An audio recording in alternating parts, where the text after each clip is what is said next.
Mangwanani Malele Pofu Kenjani, Klekwas Vanave Africa. Welcome to Africa Good Morning, the news and current affairs show bringing you everything you need to know happening on the African continent and beyond. You're joined by Ashwin Mberi, and a little later in the show we'll be talking to Mike Sichula as he brings us the latest news from Zambia. Speaking of latest news, the Conservative Party has lost. Yes, UK's Labour sweeps to power as Sunak concedes election. In our other highlights, pay rise freeze for Kenyan MPs after public anger, and more than 136,000 displaced by spread of war in southeast Sudan, UN says.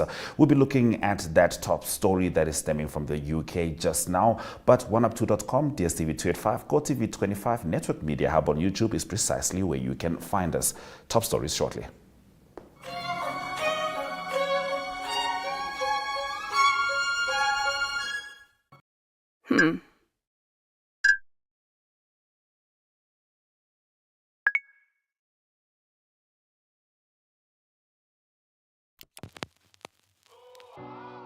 E-Ticket, your online ticket solution for events and event marketing, bringing you ease of mind and making sure that your event gets out there.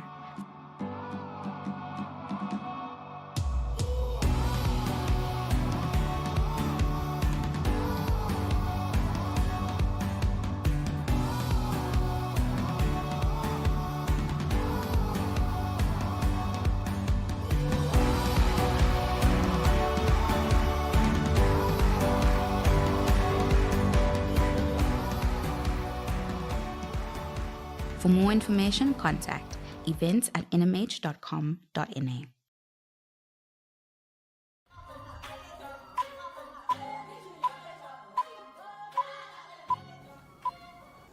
Keir Starmer will be Britain's next Prime Minister, with his centre-left Labour Party expected to win a huge majority in the parliamentary election, ending 14 years of often tumultuous Conservative government by trouncing Rishi Sunak's party. Now, with many results still to be announced from the vote, centre-left Labour has already won more than 326 of the 650 seats in Parliament, with an exit poll suggesting it would capture about 410. On a rather humiliating night for Sunak, the Conservatives have so far won only 70 and were predicted to suffer the worst performance in the party's long history. Now, within the Conservative Party, the recriminations and debate over its future direction immediately began, with some saying its failure stemmed from abandoning the centre ground, while others argued reform had won over voters who felt that the party had deserted its roots. Here is soon-to-be former Prime Minister Rishi Sunak conceding defeat. Reuters reports. Congratulations, and we address this now.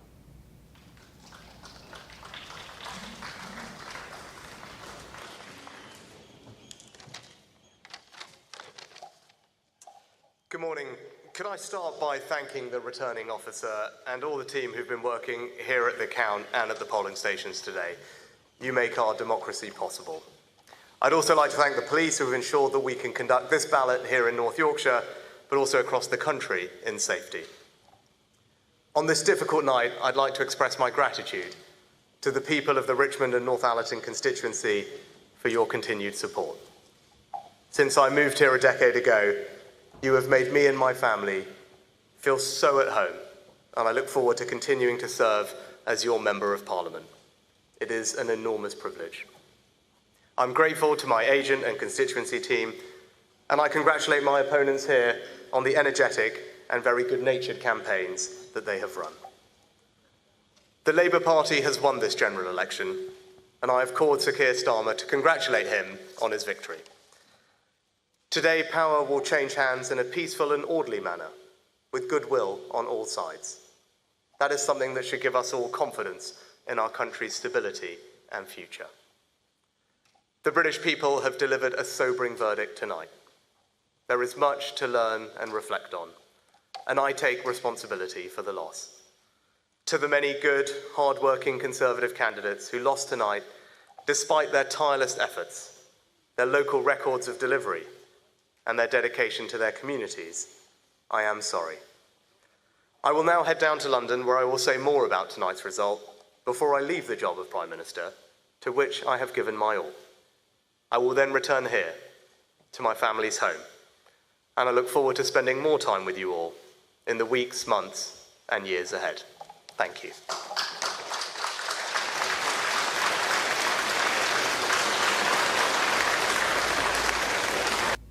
Swinging back to Africa, 25 soldiers accused of fleeing fighting against M23 rebels in the Democratic Republic of Congo were sentenced to death in a one-day trial. A military court in North Kivu found them guilty of theft, fleeing the enemy, and violating orders, among other charges. The army has been fighting the Rwanda-backed M23 insurgency in the region for more than 2 years, as well as facing violence from other militia. Army officials on Tuesday detained 27 soldiers and 4 of their civilian wives who had allegedly received goods stolen from shops in a nearby village. Moving over to Kenya, proposed pay rises for members of Kenya's cabinet and parliament will not happen after President William Ruto ordered a review of the plans following public outcry. It comes a week after mass protests forced Ruto to drop a controversial finance bill that had included tax hikes. Salaries and Remuneration Commission Chairperson Lynn Mengisha said on Wednesday the commission would freeze the salary increases for state officers due to the current realities of the economy. Initially, the SRC had recommended a pay increase of 2% and 5% for all state officials, including judges. People began questioning how the salaries of politicians, including governors, could be raised when there was a supposed financial crisis. The U-turn came after discussions with the National Treasury, said Ms. Mengisha. Last year, the SRC issued a notice proposing that the increases take effect from the beginning of this month. Now, more than 136,000 people have fled Sudan's southeastern Sennar state since the paramilitary Rapid Support Forces began a series of attacks on towns. The United Nations said yesterday the latest wave of displacement caused by Sudan's almost 15-month-long war. They joined nearly 10 million people driven from their homes since war broke out between the RSF and the regular army. The war has sparked accusations of ethnic cleansing and warnings of famine, mainly in RSF-controlled areas across the country. Now, contaminated water from a gold mine in Ivory Coast that leaked into a river from a cracked valve slightly poisoned 185 people, officials said. The Cavali River, an important resource for drinking water and fish for the region's inhabitants, runs for several hundred kilometers along the west of the country. Local official Musa Dao told AFP that at the end of June, a rupture in one of the mine's pipes allowed some of the water to flow into the river. The alert was given directly to the local population by Endeavour Mining, said Dao, adding that dead fish were found the next day. Dao said that 185 people were slightly poisoned and were reporting bloating and vomiting at the Oya Tower Village Health Center where they were treated. Slightly poisoned. Moving over to our next story. The presidents of China and Russia urged allies to resist external influence, saying the global centers of power are changing and a multipolar world is on the horizon.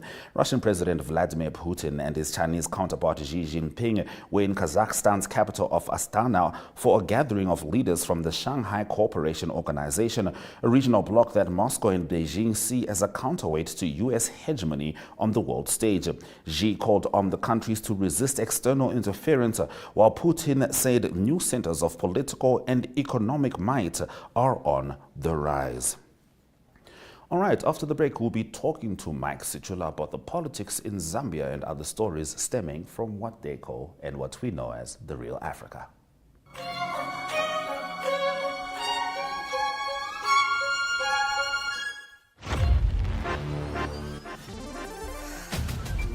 My Zone presents My Zone Schools Esports Competition. Still possibilities. Round 1, 3, 2, 1.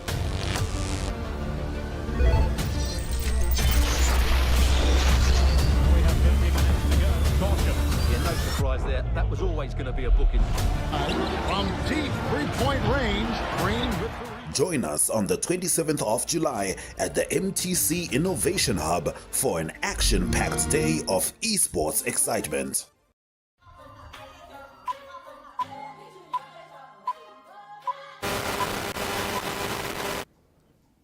All right, it's time for us to talk to Mike Sichula in Zambia. Mike Uribwanji. Niribuino Mulibwanji, Africa, good morning to our dear viewers. Ndiribuino. So, tell us the latest from the former governing party, the Patriotic Front. It seems to be quite dramatic out there. Yes, from Tuesday when I spoke about the current president of the PF, Mr. Mao Sampa, having met Edgar Lungu, who also is a faction of the PF president. What has happened since then is that Parliament has declared 9 patriotic seats vacant following the the court's decision to dismiss their petition. This follows a point of order raised by Choma, Central Member of Parliament of the governing party, who inquired on whether the MPs were in order to continue sitting in Parliament after their expulsion from the party. However, the Speaker went ahead to declare those seats vacant. Now, what has happened is that the person in the picture now has also declared himself to be a president of the PF. So meaning the PF now has got 3 presidents. There's Mr. Edgar Lungu, Mr. Mao Sampa, and Mr. Chavinga, who is there in the picture. Mr. Chavinga previously served as the leader of the opposition in Parliament under Mr. Mao Sampa. But Mr. Mao Sampa fired him from his position and replaced him with other parliamentary members of Parliament. But what has happened is that now the same man has he's saying he is the leader of the PF. So these are situations that are happening in the Patriotic Front as we speak. A lot is happening, and the members of Parliament who have been expelled have challenged the Parliament's decision because they are arguing that they had appealed the Constitutional Court's decision to dismiss their petition. So this is what is happening in the former governing party, the Patriotic Front. And the government has distanced itself from the confusion happening in the party, saying they have got no hands. It is solely the responsibility of those who hold political power or political offices in the PF. Yes, Mike, and to be fair, there is an instance in which I've seen 3 people be presidents of a movement. However, it was in music and their name was Destiny's Child.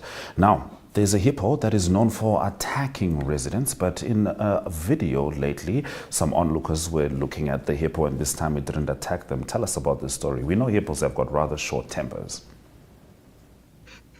Yes, this is something that is bizarre and of rare occurrence.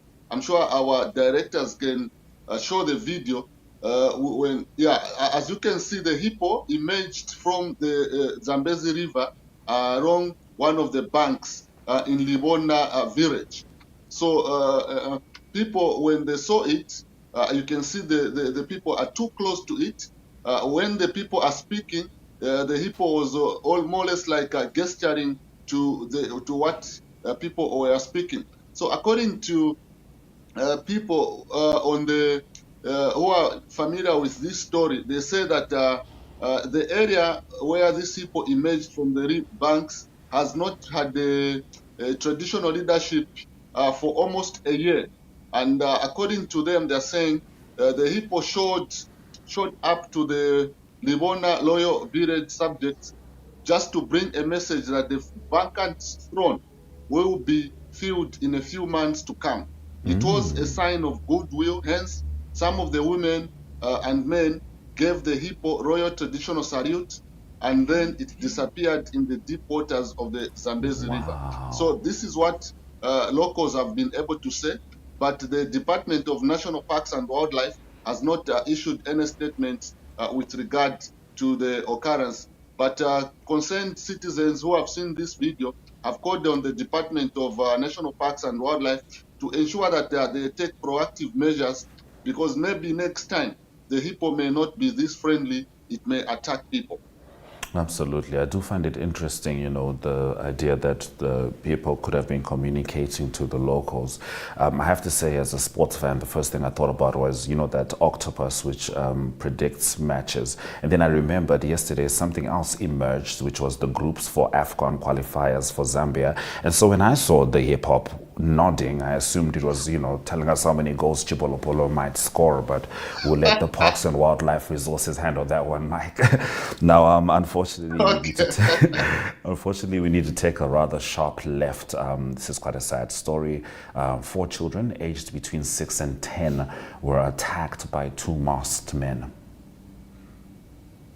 Yeah, so brief facts that have been made available to the media by the Zambia police say that on 2nd July 2024, around 17 hours, the victims were playing in a nearby bush on a hill, and 2 unknown male persons commanded them to get down the hill and gather at one point. So one of the perpetrators then held them together, whilst the other gathered dry grass, branches, and sticks, surrounded the victims, and lit the fire while the victims remained at the center. 2 of the kids, both aged 8, escaped, and upon seeing that, the perpetrators also fled. It was at this point that the other kids also managed to escape, but they did escape with severe burns. And the 4 kids are actually receiving medical treatment. Then police have since lodged investigations to arrest the 2 unmasked men who committed this unfortunate act of brutalism to young people.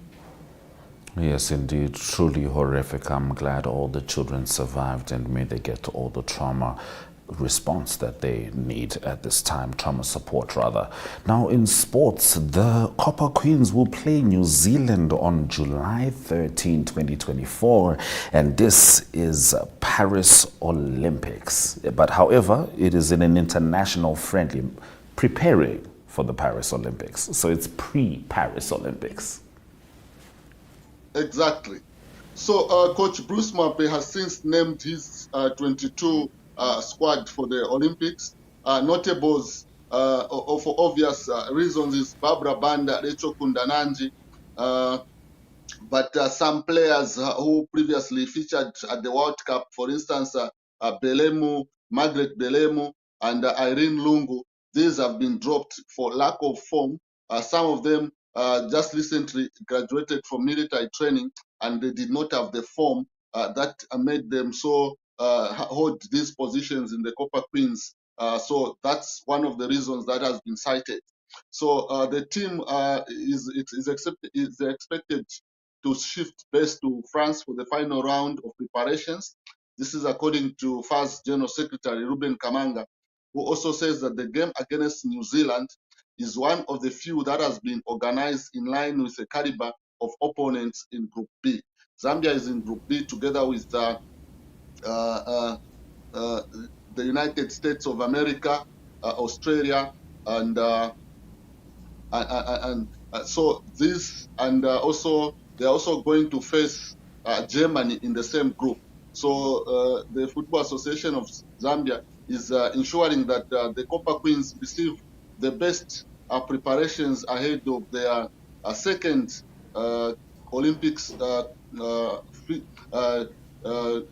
featuring after having been qualified in the last edition. So it is something that the Copper Queens wants to redeem themselves, because last time the performance was not as good as Zambians expected. Understandably, and we certainly wish them all the best. Thank you very much, Mike, for bringing us the news stories from Zambia. Thank you very much. Africa, good morning to our viewers. May you have a blessed weekend. A blessed weekend we hope to have indeed. Let's have a look at the weather predictions and economic indicators just before Ari Hochad brings us the sport.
Good day everyone, time for international sports news and starting off with Wimbledon tennis news first. One of the big majors of the year taking place still week 1, and the news from the men's side of the draw is number 1 seed Yannick Sinner of Italy. He's through to the third round, beating compatriot from Italy Matteo Berrettini. He beat him by 7-6, 7-6, 2-6 and 7-6 again in the fourth set. He's through to the third round, that is Yannick Sinner. Defending champion Carlos Alcaraz of Spain, he beat Alec Vukic by 7-6, 6-2 and 6-2. He's also through to the third round, and they will face American Francis Tiafoe. He's number 29 seed, and it was Tiafoe that had a good win against Borna Koric. The score there was 7-6, 6-1 and 6-3 to advance also to the third round against Carlos Alcaraz.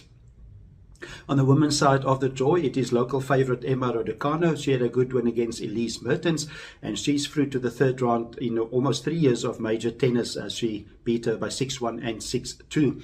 And then number 19 seed Emma Navarro. She beat Naomi Osaka. Naomi Osaka is a 4-time major winner, and it was Emma Navarro of the United States beating her 6-4 and 6-1. And then also number 2 seed, that is Coco Gauff. She's from the United States, also one of the early favourites. She's safely through to the third round, beating Anka Tordini 6-2 and 6-1. Moving on to cycling news, it's a Tour de France that continues, and it was stage 5 that is completed. And the big news from stage 5 is that Mark Cavendish, he is from Great Britain. He broke the Tour de France stage win records. He won his 35th stage win, and that was surpassing the legendary Eddy Merckx. Eddy Merckx had 34 wins. He was a legendary cyclist in the 70s and the 80s.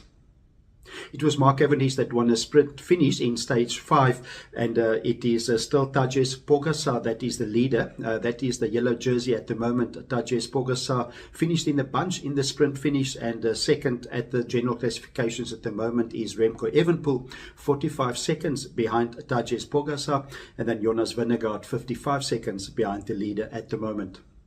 Stage 6 will be 163 kilometers, rather, that will be in the wine regions of the Burgundy wine region of France.